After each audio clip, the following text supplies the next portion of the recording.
What's up, guys? Welcome to the Sesh. Today I got a very special guest. Judge, please introduce yourself. Sure. My name is Richard Cortez. I'm the county judge of Hidalgo County. So I know you're a very busy man, and the reason I wanted you on today is because I've been noticing a lot going on, not only in the Rio Grande Valley, but throughout the United States. And I feel like it's a work ethic thing. I don't know if I'm wrong, but maybe you see it from a bigger position. Is there work ethic out there? Because I feel like a lot of people just don't want to work. Well, I agree with you. Unfortunately, I think there's some truth to that statement. When we grew up, having a job was a positive thing. So when we got a job, we wanted to work hard at it because we wanted to keep it. Now it seems that today's people not only want a job, they want a job that's easy for them. So many are wanting to work at home as opposed to go to an office. They want flexible hours. So the workforce has really changed over time. I feel like it's COVID kind of spread that. It pushed it into the limelight. It's like, you guys are going to start to work from home, and if they didn't work from home and figure it out, then they were screwed. How does that work? No, that's true. We had architectural firms and engineering firms that during COVID, they sent people home. And they found out that, they didn't need to lease a big office building and have everybody there, that a lot of the work they could do could be done offsite. So some of that contributed to it. But I think, especially women, and I can certainly understand that a mother wants to be close to the child and wants to make it easy on them. And I have two daughters that had children, and they need to take them to school, pick them up at school, and take them here and there. So I understand the need to have flexible working hours, but it has created a problem throughout the United States. How do we fix that? Well, I really don't know. I think that all of us have to accept that change is going to happen, and that as that change is happening, you're not always going to get 100% of what you want. You have to have a tolerance level. This is what I tell my commissioners and myself when I want to do something. Let's take animal control here in Hidalgo County. We have the pet lovers that don't want to have anyone killed. They want to save all the animals. And there's a cost to that. So at some point in time, we have to sit down and say, we can't have 100%. It's just not possible. So what is a proper tolerance level? Is it 10%? Is it 20%? What it is? Always working to try to get to 100%, but it's a work in process. It's a goal that you have that's not achievable today, but hope it's achievable tomorrow through proper planning. So you have to get together with people. The way that you structure a strategic plan is, what's the goal? What resources are available to me to accomplish the goal? What obstacles am I going to have to remove to accomplish my goal? And how do I apply my resources, to remove the obstacles to accomplish my goal? Well, that takes thought and care and discussion and deliberation and some compromises. And I think that if people are willing to do that, then I think we can have a better chance of succeeding. I'm being verbose here, speaking a lot, but I get criticized a lot from people, but all the criticism never comes with a solution. Yeah. So they want to criticize you for not fixing something, but they don't offer the solution. Well, also at the speed of which it changes, because sometimes I don't think people really understand. It's like they're going on social media. It's like, I want this done now. I want this done now. We live in an instant gratification world, but it just does not work like that.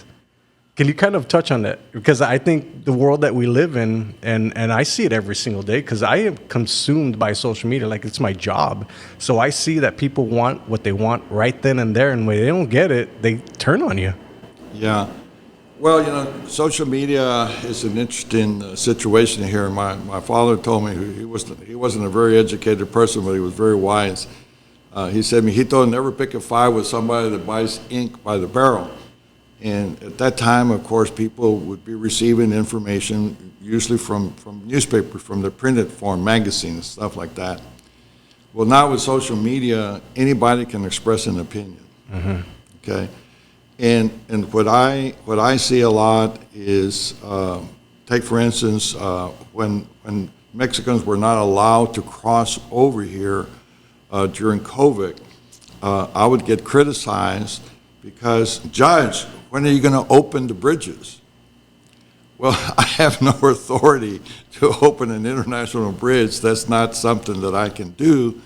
But some people thought that I was to blame for people not coming over here. Because they need someone to blame. Well, they need someone to blame, but I wish that if they were going to do that, for them to get their facts. And a lot of times, when we go into executive session, closed doors, there's a purpose, and it's not that we're trying to keep things away from the public, because I believe in transparency.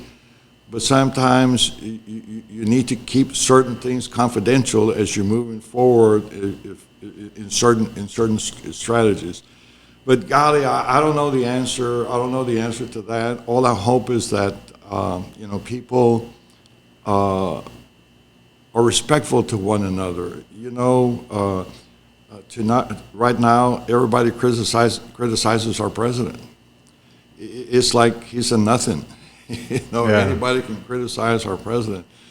When I was growing up, our president was a very respectful person, and we respected our president. And when we disagreed with our president, we disagreed respectfully with our president. So I hope that as the generations coming along, that we learn that being respectful is so much better than being disrespectful. Where do you think that comes from, though? Because I'm in the same boat, too, as I always grew up, and this president is a respectful figure. Like, you don't talk bad about the president. Like, where do you think that's stemming from? I don't know. I'm not happy with Republicans, and I'm not happy with Democrats, because all we see is them fighting one another instead of trying to get together and find solutions to the problems that we have. Today I've spent most of my morning, trying to find resources to help me, promote Hidalgo County so we can bring, better companies that provide better jobs for our people. We had 46% domestic migration, meaning that we lost almost 46% of our people left this area. We made it up with others coming into this area, but we're losing our human capital because some of the educated people, some of the technically trained people are having to leave because the jobs are not here. So we have to sit down and quit talking how bad we are and change that to how good we are if we're going to attract somebody here. But I don't know what to tell you. I get very discouraged because I'm not perfect. I don't make perfect decisions all the time. I try to make them, but I know that I can't. But working together and having some sensitivity to one another helps us come together to try to find a solution. What is the answer? I don't know. I just know that if you go to social media, there's at least a 20 or 30% very unhappy people, Yeah. and they're being very vocal in expressing their dissatisfaction with something or the other. But again, out of all of these people, I haven't heard solutions. That's interesting. I have never heard that statistic. 46% of the people have left. Yes. Is it a money thing? I think it's a lack of opportunity here for some people. We have 500,000 jobs in Hidalgo County. The good news is 380,000 are people working and earning above poverty. 120 are working, but they're earning below poverty. And 6% of that 120,000 are college graduates. So what does that tell you? It tells you that they want to stay here, they went and got an education, but the jobs are not here. So a lot of them are leaving. So that's a big issue for me, and that's something that I'm dedicating a lot of my time to try to improve that. That's not a quick turnaround goal, but it's certainly one that we have to start the journey. if we're going to turn it around. When you come up, like, because you are obviously a leader and you're in a leadership position, what is the thought processes that you go through, like in your head, when you're deciding on, like, this is what I'm going to do? What are those steps that you use to be able to come to the decision, like, this is what I'm going to go through and this is it? Well, that's a good question. There are short-term goals, mid-term goals, and long-term goals. The short-term goals, I write them down, and I say which ones are the most important, and which ones can I complete the quicker. So if I have 10 short-term goals, then I want to do the 3 that's going to take me 1 day to do. So I can get rid of them now. I'm only dealing with 7. And then out of the 7, how do I prioritize them? Well, which one is going to give me the most benefit? So that's how I tackle those things. But the long-term goals, those are more complicated. And I have a long-term goal here, and that is to reduce the level of poverty in Hidalgo County. We have our welfare line growing faster than our taxpayer line, and that means that our future is not going to be good if that continues. So we have to provide opportunity, for the people in Hidalgo County, and we can't do it only internally. We have to do it externally by attracting outside investment to come here. And today we're dealing in a very competitive world. Take yourself, for instance, here. You're excellent at what you do, but is somebody better than you? Probably there is. Mm-hmm. Okay, yeah. Probably somewhere is better than you, and probably somebody's better than that somebody along. So we're in a very competitive world. So that's the nature of business. Yeah, that's the nature of it. So we want to be as good as we can get. And I gave a speech the other day, and it wasn't original. I simply read the book. It said that good is the enemy of great, because people get complacent with being good. So if you're complacent with being good and happy with being good, you'll never be great. Yeah. Okay. So here on my long-term goals, it's better for us to invest in human capital than to continue with the push-down policies that we have. The push-down policy says, oh, somebody's poor, somebody's this, somebody's that. Well, let's send money to them. Well, it only helps them short-term because you have to continue to send money over and over and over and over again because the need's going to be there over and over and over again. I'd rather say, hey, wait a minute, how can I help you take care of yourself and for you to take care of your family? How can I help you do that? And that's what this this prosperity task force that I put together is intended to do, is to try to help people get out of poverty, not by giving them things, but creating human capital among them. When you talk about human capital, we're talking about bringing outside companies in to be able to employ these people? Well, no. That's the second step. Human capital is how can I bring value to somebody that needs a service or something. So if I'm an accountant and I have accounting skills and somebody needs accounting skills, well, then I can sell those accounting skills. If I'm a lawyer, if I'm a plumber, if I'm an electrician, if I'm a technician, if I'm a fence builder, if I'm construction, all those are human capitals that the economy is going to want to need to purchase from you, So what we're doing here is in the valley is that based on the jobs that we have, sometimes we do have human capital to provide the jobs, but the job is not here. Okay. So it's a two-pronged process. Is how do we create the human capital, but how do we match the job with it? And this is where job creation and attraction is very important. Today, I had a conversation with Moody Foundation because I do like for them maybe to help me finance some money because I told them that how do people find out about us? Well, we have to have collateral material. We have to have somebody like you put a program together that says, hey, look at Hidalgo County. We have 5 international bridges. We have a medical school. We have 8 acute care hospitals. We have UTRGV. We have Texas A&M McAllen. We have South Texas College. We have all of these things. But how do you put it and present it in a powerful message Well, that's why we go people like you to help us create that critical message information so that we can send it to people and say, hey, wait a minute, Hidalgo County sounds like where I want to be. And I'm smiling because someone, when I sent a letter to Disney for them to come over here, social media, really, Judge, really, you really think Disney's going to come over here? And, I'm sitting here and I said, why are these people so unhappy with their lives? I said, I can't win a lotto unless I buy a ticket. Right. Okay? We can't get Disney unless they know where we are and at least invite them to come here. So that's one. But the most important thing that happened from that letter is I got to tell the whole world about Hidalgo County, and it didn't cost me a dime. Right. That's the one thing I love about social media. That's the one thing I love about it and I hate about it, because everybody has a voice. And I feel like, some people should not be on social media. But one of the other things I wanted to talk about is you touched on poverty. None of that had never really bothered me until I started researching you. And I really saw that there's about 29% of the Rio Grande Valley is in poverty. Well, that is the official census amount, but I can tell you with a lot of confidence that we're closer to 40%. Wow. Oh, wow. Okay.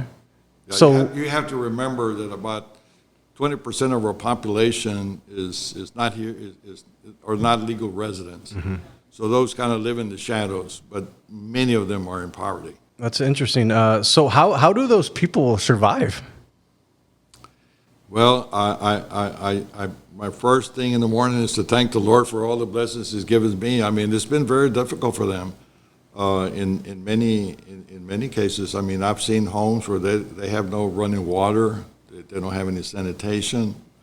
Not all homes like that, but some homes like that. They live from day to day. When I became county judge, I sit in the board of the Workforce Commission. I received a package of information, and it said Hidalgo County has 27% food insecurity for children. I said, come on, that's not possible. That's way too high. And they said, no, and we can prove that out. Well, 2 years later, when I go to the same meeting and get the same updated report, the food insecurity grew to 37%. Wow. And food insecurity doesn't mean you don't have any food. It means that you don't have access to a variety of food. You don't have access to sufficient amount of food. So it's a different. It's not like you don't have any food. It's just you have limited options. Limited options. So to me, that's why this Prosperity Task Force has become to me the most important goal that I have as county judge, because I think that can do the greater good. Let's dig into that a little bit more. What exactly does that do? Well, here's the best way that I can explain it to you. We basically have three goals. The first goal is, let's identify all the people in poverty. Let's make sure that we can communicate with them. So we need to have a database. The food bank does something for them. The clinics do something for them. There are different providers of services to them, but we're not connected to one another. So I said, let's build a database of all the people that if the county has a grant or a program where we can pay for the electricity or pay for their mortgage or pay for their rent, we want to know who they are so we can make sure that we funnel those investments or those monies to them. So that's goal number one, is how do we efficiently and effectively serve people in poverty. But our second goal is, hey, what percentage of those people in poverty can we get out of poverty? Let's identify those people, and let's put them on a path to create that human capital. So in order for us to do that, I said, well, golly, how do we do that? Well, it's a variation of steps. The first step is somebody has to recommend somebody to us. Then I need a counselor, and the counselor to go in there and says, Juan, sit down. Okay, you speak English, you have a driver's license, kind of interview him and find out, say, Juan can be a good plumber, a good electrician. Heck, he can be an X-ray technician. He can be an accountant. He can do all these things. So now we know what Juan has the capacity to do. Then we know that if you go to college and you don't have a mentor, you have only a 20% chance that you're going to go to become a sophomore. But if you go to college and you have a mentor, then you have almost a 80% chance of becoming a sophomore, because that mentor helps you, transition from high school to college, then to the next level. So after the counselor comes up, we assign a mentor to that person, and that mentor is there. Juan, you don't have a lot of experience in finances. You don't have a lot of experience in this. I'm here to help you hopefully develop the best decision that you can. So let's say that we go through that process and, man, Juan, you'll make an excellent accountant. Now we change the mentor. The mentor here first is just a person that cares, to a person now that's an accountant, to say, Juan, here's what I think you need to do to become an accountant. So while you're going through that process, you have this mentor to go to. And I found that out because, I'm an accountant, and my grandchildren, took accounting in college, and all of a sudden their grandpa was very important because they were stuck in some accounting stuff, and grandpa helped them. So I know the value of a student having that mentor. So now we go through all of that process, and Juan becomes an accountant. It's all for naught if Juan cannot find a job that's going to pay him well, okay? And right now, we have two pots, and this is what I'm talking to the people that are helping me in this prosperity task force. I said, we have a pot of the jobs that are available, okay? And those are the only jobs that are available, Rob. Whatever's available now, that's the only thing that's available. So one of the things we can do is how can we increase capacity in the jobs that we have here today already? But that's not the solution. That's just a temporary help. We need to create another pot of jobs, and the jobs that we don't have that we want to bring here. So that becomes a different strategy for us to bring those jobs in. That's why I'm right in the middle, and I'm almost there, hiring an economist. I'm going to hire the economist that brought Tesla to Austin and Toyota to San Antonio, to help us structure a very well thought out job creation plan to identify the companies that we need, and hopefully we can recruit them. But how do you contact those companies and how do you recruit them? Here's where guys like you come in, where somebody that can put a really good, I'll call it a sexy, marketing tool that says, look at us. Look at us. Yeah. Look at how great we are. We have we graduate more high school graduates every year than what 15 states graduate. Imagine that. We graduate more high school students every year than what 15 other states graduate. So if you're looking for young people that you want to train and be in your workforce, whatever, come down here. Then you don't have to worry about digging yourself out of snow. You don't have to worry about all this thing. So who sends that message? The problems that we've had here in the Valley is that we have study after study after study of what we need to do, but no one's executing the plan. Is that coming from like a money thing? Is it just as easy as like, here's some money, fix the problem? Or does it go deeper than that? I don't know the answer to that. I think we're fragmented, is that the county is made up of 22 cities in the county.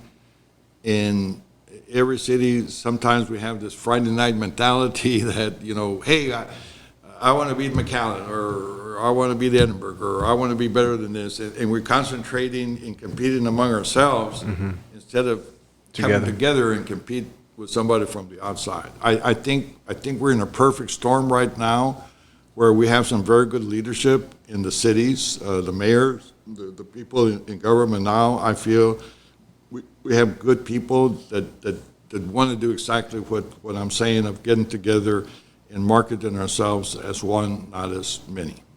An interesting thing is artificial intelligence. Have you dabbled with that yet? Please tell me what it is. I want to make sure that I understand what that is. So like ChatGPT is out right now, and I've been fascinated with it since January. Since I got access to it, I've been on it for 2-3 hours a day. And what it does is it's like a humanities professor that's in your pocket. It's like Google, but on steroids. So you can ask it. You can use. I use it for a ton of research. I've researched you as well to have this conversation. But I find that it pulls from so many different language models that it kind of sounds like you're interacting with a human being. But it's not a human being. It's pulling from all these different resources from the internet and stuff like that. But there's so much that you can do with it. I think that's the future. In fact, unfortunately, I think it is the future. Right now, it says that if you ask Watson or the computer a legal question, they're going to answer it correctly 90% of the time. If you go ask a lawyer a legal question, they're going to be 65%. Yeah. So no, I think that's where we're going, and that's why I keep telling people I'm going to speak to a group of graduates. Let's see, today's Thursday. Hey, let me tell you about the future, and the future. And the future jobs are not going to be the jobs of today. They're going to be much, much different. Right now, technology, robotics are going to change how we do things. And you better adapt to it, or you're going to be left behind. I was listening to one of your interviews, and you were talking about how the Rio Grande Valley has very specific skills, and we're really good at what we do. Can you kind of touch on that? I think it was from like the plumbing, the welding, stuff like that, the agriculture. Well, most of us are Hispanics in the Rio Grande Valley, and we have good dexterity. And, as someone said, oh, what was that famous movie that came out and said, oh, somos indios, we're Aztecs, we don't we're good mathematicians. I think that we have a lot of talent here. I mean, when you consider that our college students that went into chess have become national champs. I mean, that's a very brainy game. We have a lot of raw talent that we're not taking advantage of because we don't have the structure to bring it together, and that's what we're trying to do with this Prosperity Task Force. Is how do we capture this talent, the skills that we have, keep it here.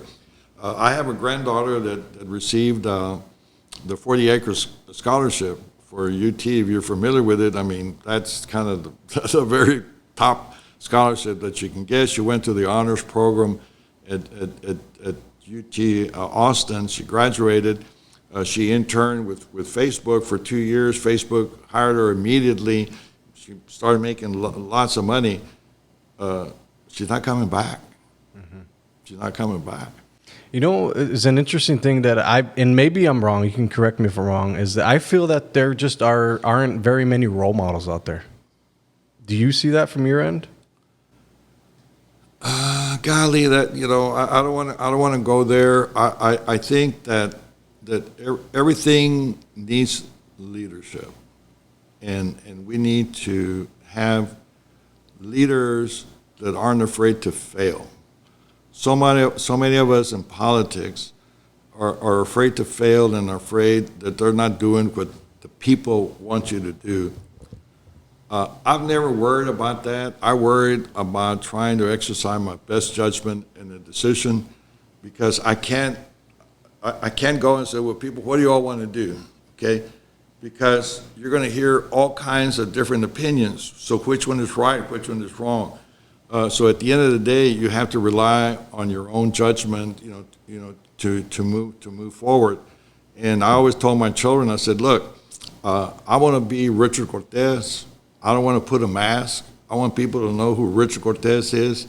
If they like me, I want to get reelected. And if they don't like me, then I shouldn't be reelected because they don't like me. Okay, so I'm good. I'm good. I'm good either way. But to try to answer your question, I feel that we are going to have a Messiah here. I mean, we're going to have this Hispanic leader that's going to come in, and turn us upside down with that person's leadership, that charisma that it's going to have, and really take us to the next level. I'm hoping that I'll see it while I'm alive. If I don't, I'm pretty sure that person is coming. Let's touch on the digital divide. I didn't really hear about this because I literally work in the internet every single day. So I assume that everybody knows about the internet. Can you kind of touch on that, because it's Sure. a very interesting thing. Sure. The digital divide is very important, and it's one that we're paying a lot of attention to now. It came to full focus during COVID because as the students couldn't go to school for in-person learning, they had to stay at home. Well, many of those areas, rural areas, didn't have access to the internet. They needed to come in or whatever. So we're trying to improve that by extending the infrastructure to all of Hidalgo County. There's an infrastructure bill that came out where there's funds available for that. And I think that's important. Healthcare is going to be that. I mean, sometimes, right now I have a watch, one of those iPhone watches that, it'll tell me almost my vitals. I just push a button to tell me my vitals. So just imagine all that technology that you can have, but you have to have access to that internet.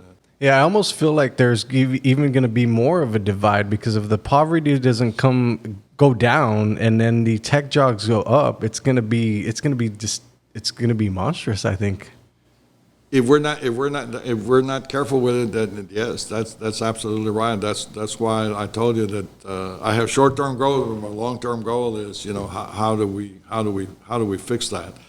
I'm very encouraged that the business community is supportive. All of the superintendents, the academic community is supporting it. Most of the cities, I think we only have one city that didn't sign a resolution in support of the Prosperity Task Force. I'm very encouraged with the acceptance of what we're trying to do.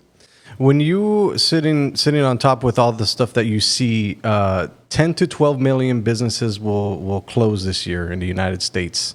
What can they do to mitigate that? Like, how can they help themselves stay afloat? Because after COVID, and obviously granted it's COVID, a bunch of businesses closed, but I still see these businesses closing every single year. What do you see from your vantage point? Well, again, the businesses of tomorrow are not the businesses of today.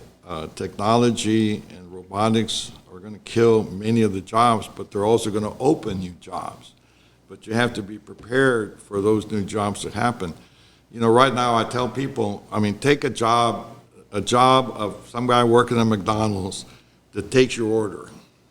That job is going to disappear, because that job is going to go to someone in India or someone somewhere in the world that's working for pennies and not dollars, because through electronics and you can speak into the microphone and say, I want a Big Mac with a double set of fries. Well, that person is receiving that message in India, transmitting it to the kitchen here in McAllen. Instantly. Yeah, in McAllen, and we lost that job. That job went to somewhere else. I can show you a machine that can pick strawberries faster and better than a human being. So that's a scary thought. That's going to be my discussion this week when I talk to those high school graduates. That boy, you better pay attention to your environment, because that environment is changing very quickly. Don't look at the future in today's time, because it's going to be very different. The watch that we have, not the watch, the phone that we have. Imagine what you can do with that phone. Yeah. You take pictures, video, access information. I'm a bad speller. Hey, how do you spell this? Boom! All of a sudden, I became a great speller, because all I had to do was ask it to spell it for me.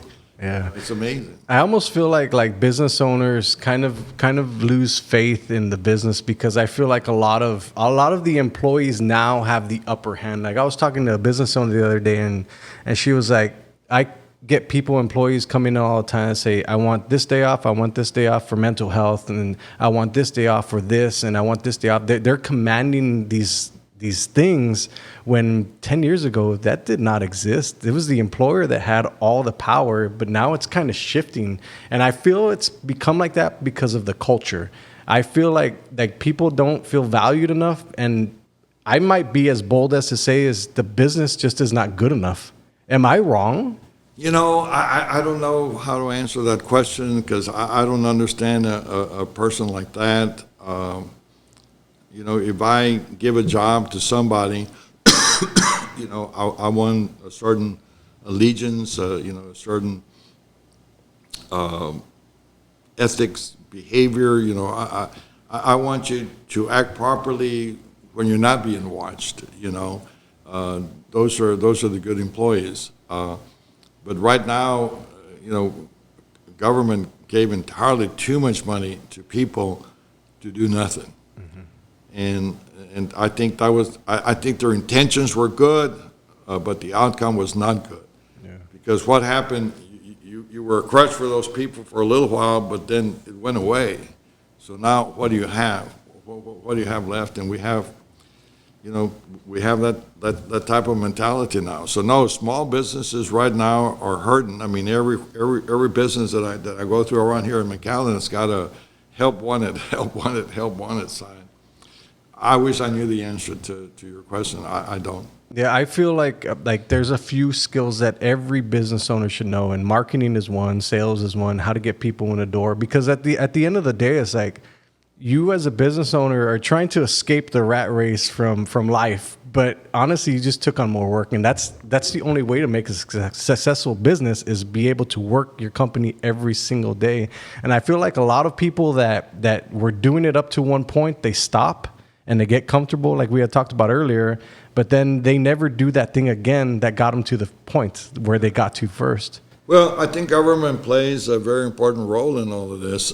You know, I hear los padrecitos, you know, wanting a livable wage. They want to increase the hourly rate to $15 an hour. And I understand why, and I understand the compassion and the feeling that they have.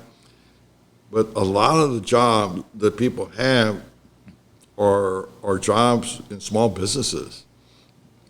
And if you ask a small business to start paying you $15 an hour, which is almost double, you know, what minimum wage now is, then that business is going to close. Yeah. Because they can't survive. They can't survive with that. Yeah, and by default, every business owner wants to find the cheapest thing possible. Well, this I know for a fact. Well, the consumer wants to find everything as cheap as possible. So you're competing because the consumer wants to find it cheaper. So if the small business owner can't absorb that additional cost, then they're going to be out of business. You know, that's what happened to us with the Walmarts and the Costcos and all this. You know, America was built around small businesses, and every town had you know, the little grocery store, the men's shop, and they had all this and that. Now you go to Walmart and they have everything. It's strange though; it's starting to turn back around. You're starting to see the Starbucks and these type of where specialty stores are opening up. We're going back to that maybe specialty store where the Walmarts and those people kind of brought everything together. And here, you know, we lost many jobs because of that. Let me touch on the last three questions before we finish off the podcast. What top three skills do you think somebody needs to be competitive in the space that we're in right now? Wow. Well, communications is extremely important. I tell all the people that work for me, I said, when I was a young accountant and I went to work for an accounting firm,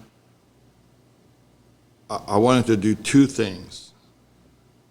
I wanted to understand my assignments. If somebody gave me an assignment, if I if I didn't understand it, then how can I finish it? So I wanted to make sure that I understood my assignment. And number two, when I started to work on my assignment, I'd go back to whoever gave it to me. Hey, is this what I should be doing? And if they told me yes, then I was golden. I understood the assignment, and what I was doing was I was going to accomplish the assignment.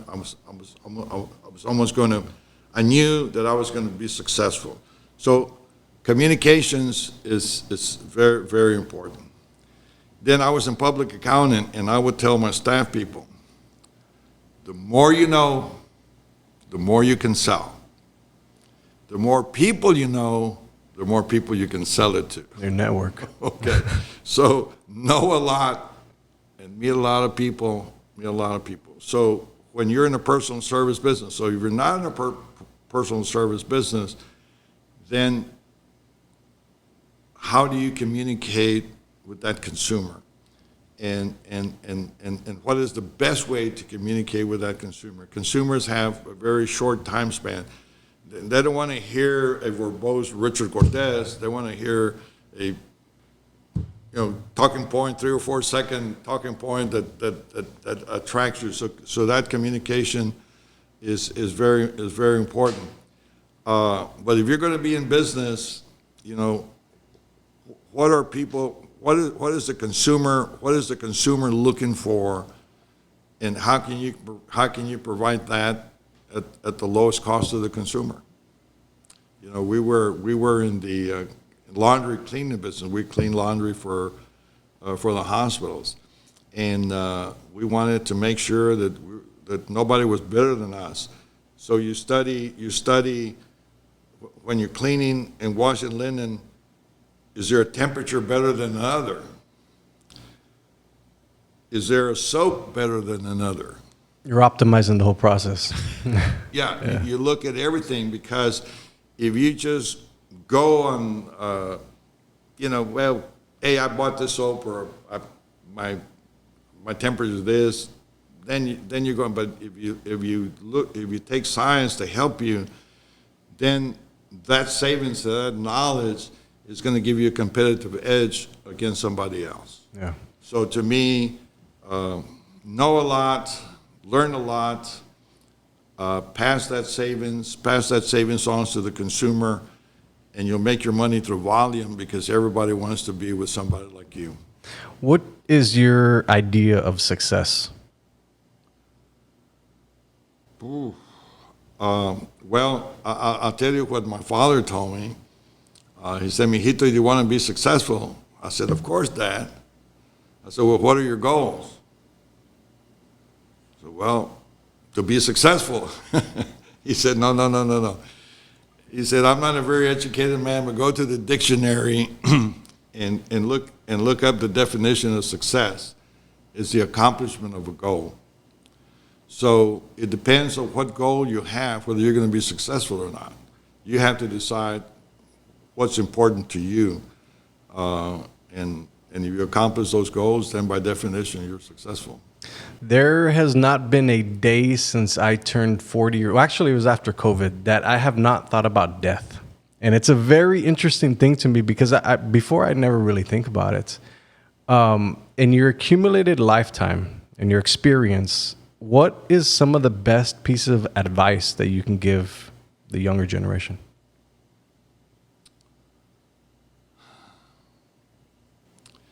We're creatures of habit and creatures of comfort. Don't let your desire to be comfortable interfere with developing good habits. I allow myself to I'm technically obese. I'm not real fat, but I'm technically obese. I weigh more than that, because I developed bad habits in what I eat and what I consume. I look at my son Rick, and he eats like a bird. I mean, he doesn't eat a lot, and that's what he developed. That was the habit of doing it. So to me, develop good habits to stay healthy. because I can tell you, being a cancer survivor, twice cancer survivor, you can't do much if you're not healthy. So you take care of your body, you take care of yourself, what you're doing by developing good habits. That's what I would do. The second thing that I would do is, having money makes life comfortable, but it doesn't necessarily make you happy. So to me, I approach life as the Dalai Lama: be happy with what you have. And you can train yourself to do that, because so many people, well, the best analogy that I can give you is you have two equal, very rich men, exactly the same net worth.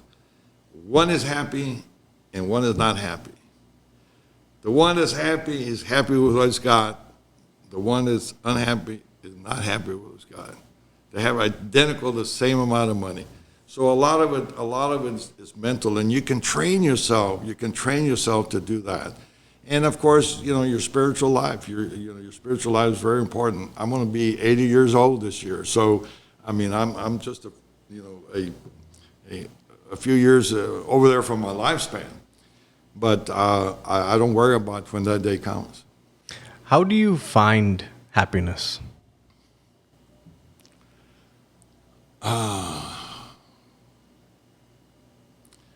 Well, happiness is a state of mind, and to me, you have to train yourself to be an optimist as opposed to a pessimist. I see a bottle of water there. A pessimist says it's only half full. An optimist says, hey, I have half of the water. An optimist says I have half of the water. So I think happiness is a state of mind, and only you control your mind. Yeah, work on it. I find it very hard for a lot of people, because I feel like a lot of people have been kicked down and pushed it through life and stuff like that. And it's very hard for them to get the mental clarity. And I feel like a lot of people have to literally sit with themselves in a quiet space and get with those demons, whatever is in your head, and you got to work on yourself. But most people are not willing to put in the work. Well, I had a conversation with one of my children one day, and they were crying, and I said, "What's wrong?" I said, "Oh, my friends, they never do enough for me, or this, and that." And I said, "Well, you're never going to be happy, okay?" I said, "Because you get up in the morning wanting for people to do things for you. Get up in the morning and serve others and do things for others, and you're going to see what a life changing that's going to be." You know why? Because everybody loves a person like that. Yeah, I 100% agree with you. Judge, I appreciate your time. Thank you. I know Absolutely. You're very busy. Is there anything else you'd like to say before we finish off? Just thank you, for having me here. I'm still learning at my age, and I'm still trying to find the key to having a successful county judge program, and I'm working on what I think is the most beneficial to this county, and that is to help the people in need. Judge, I wish you luck. We'll see you guys next time. Peace. Thank you.